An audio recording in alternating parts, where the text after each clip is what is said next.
Point ఏంటంటే మీరు cinema హీరోయిన్లుగా వచ్చి ఒక రేంజ్ వచ్చి ఇన్కమ్ ఎర్నింగ్స్ సినిమాకి రెమ్యునరేషన్స్ పెరుగుతూ ఉంటాయి. అవన్నీ కూడా ఫైనాన్షియల్గా చాలా ఒక ఫ్లో, ఆగని ఫ్లో ఉంటుంది సినిమా కెరీర్లో. ఫ్యామిలీ లైఫ్లో అది కంట్రోల్ అయిపోతుంది. ఎందుకంటే మీ వైపు నుంచి ఎర్నింగ్ ఉండదు కదా, కెరీర్ ఆపేశారు. ఆపిన తర్వాత అసలు ఆ ఫైనాన్షియల్గా వాటిని ఎట్లా మేనేజ్ చేసేవారండి? ఇప్పుడంటే కెరీర్ అంటే వేరే, ఇప్పుడు రెగ్యులర్ ఇన్కమ్ ఉంటుంది, సినిమా తర్వాత సినిమా కమిట్ అవ్వడం. నాకు ఎందుకంటే నాకు బై బర్త్ నా అలవాట్లు ఏంటంటే అండి, నేను ఎక్కువ విచ్చలవిడిగా ఎప్పుడు ఖర్చు పెట్టాను చిన్నప్పటి నుంచి. ఓకే, ఒక పొదుపు అంటారు కదా, అది మా నాన్నగారు మంచిగా ఉన్నప్పుడే సరే, కొంచెం ఫైనాన్షియల్ ప్రాబ్లం వచ్చినప్పుడు సరే నేను ఎప్పుడు పొదుపుగానే ఉంటాను. మా సిస్టర్ మా బ్రదర్ అంతా కొంచెం డిఫరెన్స్, అంటే శుభలగ్నంలో క్యారెక్టర్ లా కాదు, ఆపోజిట్ క్యారెక్టర్, చాలా డిఫరెంట్ ఉంటాను నేను అన్ని విషయాల్లో. ఇంట్లో ఏదైనా ఒకటి కావాలన్నా, ఒక వస్తువు కావాలన్నా అది నాకు కొనేయాలి. ఒకరి ఇంటికి వెళ్ళాను అనుకోండి, వాళ్ళ ఇంట్లో చూసానంటే మన ఇంట్లో ఇది లేదు కదా, నేను కొనేయాలని నెక్స్ట్ అది నేను టార్గెట్ పెట్టుకుంటాను. చిన్నప్పటి నుంచి అది నాకు అలవాటు. ఓకే, అది లేదు సరే, మా అమ్మ అది కొనమంటే నీకు వేరే పని లేదు, వాళ్ళు పెట్టుకుంటారు మనం పెట్టుకోవాలని అమ్మ అది పెద్ద పట్టించుకునేది. మా నాన్నగారు కూడా అంతే. అప్పుడు నేను పెట్టుకున్నాను, మనం ఎందుకు కొనకూడదని. అమ్మ నాన్నగారు ఏదైనా మనకు ప్యాకెట్ మనీ లేదంటే ఎప్పుడైనా షాపింగ్కి వెళ్ళడం మిగిలితే డబ్బులు ఇస్తారు కదా, ఆ డబ్బులు పొదుపు చేసి అది కొనేదాకా నాకు నిద్ర పట్టేది కాదు. అలా చిన్నప్పటి నుంచి నేనే రెస్పాన్సిబుల్ తీసుకునేదాన్ని. ఇప్పుడు మా అమ్మకే ఒక మంచి శారీ కొనాలన్నా నాకు అది కొనేయాలంతే. మా నాన్నగారికి ఏదైనా గిఫ్ట్ ఇవ్వాలా నేను చేసేయాలి. అలా ఒక చిన్నప్పటి నుంచి నేనే ఆ రెస్పాన్సిబుల్ ఎక్కువ తీసుకున్నాను. వాంటెడ్గా నేనే వాలంటరీగా నేనే వీళ్ళందరికీ చేయాలి, నేనే పెట్టాలి. ఇల్లు క్లీన్గా ఉండాలి. మార్నింగ్ లేచానంటే ఇల్లు ఫస్ట్ నీట్గా ఉండాలి. అంతా ఓసిడి అంతా ఉండదండి. చిన్న చిన్న విషయాలకి చేయగడగడం, ఇల్లు తీసి అక్కడే పెట్టాలి, ఇక్కడ అంత లేదు. ఒక ఇంట్లో ఎంటర్ అయినప్పుడు డీసెంట్ గా నీట్ గా ఉండాలి. ఇల్లు అనిన తర్వాత మరీ అంత అంటే అది ఇల్లులాగా ఉండదు. ఇప్పుడు పిల్లలు పెద్దలు ఇంట్లో గీకుతారు అన్ని ఆ ఏజ్ నుండి చేస్తారు. వాళ్ళు చేయకూడదు, ఇలా పెట్టకూడదు, మరి అంత ఓవర్ నేను స్ట్రిక్ట్ గా ఉండను, అంత మరి డిసిప్లిన్ ఉండాలి అంతే. అలాగే నీట్ గా ఇల్లు అంటే ఇల్లులా ఉండాలి. కొంచెం అది ఎక్కడ నేర్చుకున్నా మా నాన్నగారు. ఒక వస్తువు పెడితే మా నాన్నగారు మళ్ళీ కళ్ళు మూసుకొని మళ్ళీ అక్కడ చేయి పెడితే దొరకాలి. మా నాన్నగారికి దొరకలని టెన్షన్ అయిపోయారు. ఇక్కడ పెట్టాను ఎవరు తీశారు అని ఫుల్ అరిచేవారు అనమాట. అది తప్పు కూడా మా బ్రదరే తీసుంటాడు, నేను తీయను. ఎందుకంటే మా నాన్నగారు తెలిసి వాడిని తిట్టేవారు, ఎందుకులా తీసామని అడిగేవారు. ఇలాగా అప్పుడు నేర్చుకున్నాను. అది చిన్నప్పటి నుంచి నాకు అది కొంచెం వచ్చింది. ఇప్పుడు ఆ వస్తువులు అంటే అక్కడే పెట్టాలి, మళ్ళీ మనం ఎత్తికే ఉండకూడదు, అక్కడే వెళ్ళి మనకు ఈజీగా తీసుకునేట్టుగా. సో ఇలాంటి కొంచెం డిసిప్లిన్స్, కొంచెం ఇల్లు నీట్గా ఉండాలి. ఆ నీట్నెస్ మా ఇంట్లో అందరికీ ఉంది. మా ఇంట్లో మా అమ్మ, మా తరతరాంతరం నాకు తెలిసి మా నాన్నగారి సైడ్ కానీ మా అమ్మగారి సైడ్ కానీ కొంచెం ఎక్కువ నీట్నెస్ అనేది, ఓసిడి అంత లేదు, నీట్. అంటే కొంతమంది లేడీస్ ఉంటారు, అమ్మో అది కడిగిందే కడిగి సర్దిందే సర్ది, అది చాలా చిరాకండి. అంత ఉండదు, ఎందుకంటే టైం అంతా దానికి సరిపోతుంది. మళ్ళీ మనకు వేరే ఆలోచన ఉండదు. ఇంకా అంత ఓవర్గా కూడా ఉండను నేను. చేసే పనులు చెయ్యాలి, ఆఫ్టర్ అంతా ఫినిష్ అవుతుంది మళ్ళీ నీట్గా పెట్టాలి. ఇప్పుడు ఒక కిచెన్ ఉందండి, పని అయిపోయిందా తర్వాత అంతా నీట్గా ఉండాలి. ఆ కిచెన్ ఎవరైనా వచ్చి చూసినాడు ఏంటి ఇలా పెట్టుకున్నారు కిచెన్ అనకూడదు. నాకు ఆ నీట్నెస్ ఉండాలి. మళ్ళీ అది వెంటనే క్లీన్ చేసేసాలి అంతే. మళ్ళీ అది ఎప్పుడు తుడుస్తూ ఉండాలి, కడుగుతూ ఉండాలి, చేయి కడుగుతూ ఉండాలి, ఇది ముట్ట ఉంటే అయిపోయి చేయి, అలా అంతా ఏం లేదు. ఓకే, అయితే ఇప్పుడు మీరు ఇందాక చెప్పిన దాంట్లో బ్రదర్ మ్యారేజ్ మీరే చేశారు, సిస్టర్స్ మ్యారేజ్ మీరే చేశారు, వాళ్ళకి నగలు కొనాలన్నా చీరలు కొనాలన్నా అంతా మీ డబ్బే. ఇప్పుడు వాళ్ళ పిల్లలు పుట్టిన తర్వాత వాళ్ళ పేర్లు కూడా నేనే పెట్టానండి. నన్నే అడిగారు, అక్క ఏం పేరు పెడతావు నువ్వు సెలెక్ట్ చేయనేవారు. సో ఈ టెన్షన్స్ అన్ని నాకే పెట్టేవారు అన్నమాట. ఇవన్నీ ఒక ఎత్తు అయితే, ఇందాక మీరు చెప్పినట్టు మీరు పొదుపు ఆదాయం చేసి దోబరా చేయకుండా డబ్బుని మీ కెరీర్లో స్టిల్ ఎప్పుడు ఇప్పుడే కాదు, ముందు చిన్నప్పటి నుంచి నాకు అది అలవాటు కాబట్టి నేను ఆఫ్టర్ హీరోయిన్ అయిన తర్వాత కూడా విడిగా నేను ఎప్పుడు డబ్బు వచ్చేసింది కదా అని ఎప్పుడు నేను అలా ఖర్చు పెట్టలేదు.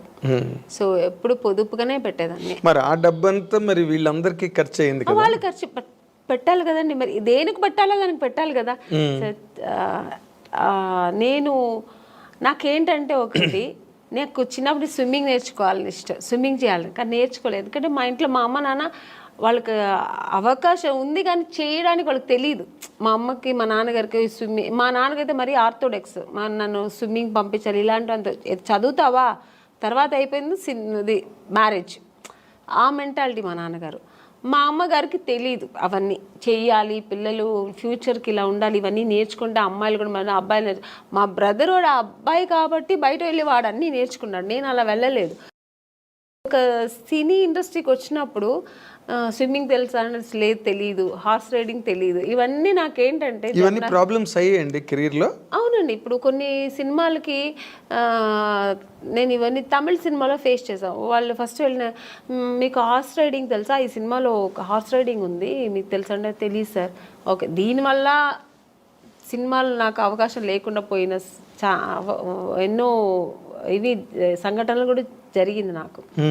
స్విమ్మింగ్, అయ్యో స్విమ్ సూట్ పోడను మేడం, స్విమ్ సూట్ వేసుకోవాలండి మేడం, కాదు స్విమ్ సూట్ వేసుకోవాలి అమ్మాయి, 2 pieces వేసుకోవాలి లేదా సింగిల్ ఇలా స్విమ్మింగ్ రాదా అంటే ఆ సినిమా లేదు, అయిపోయింది.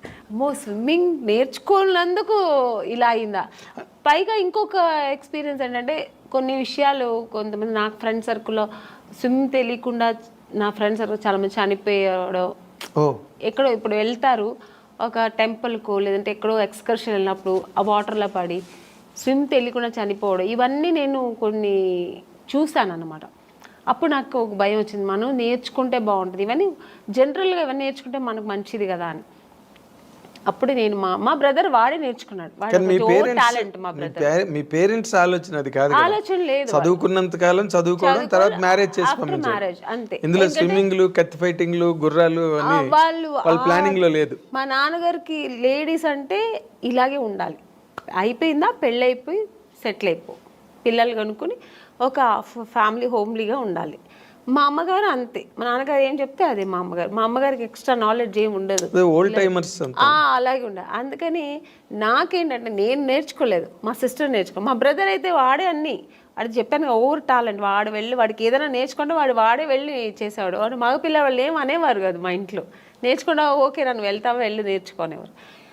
మా సిస్టర్కి నేను నేర్పించా, మా ఇద్దరు సిస్టర్కి జిమ్నాస్టిక్స్, నాకేమేమి ఇష్టమో వాళ్ళ మీద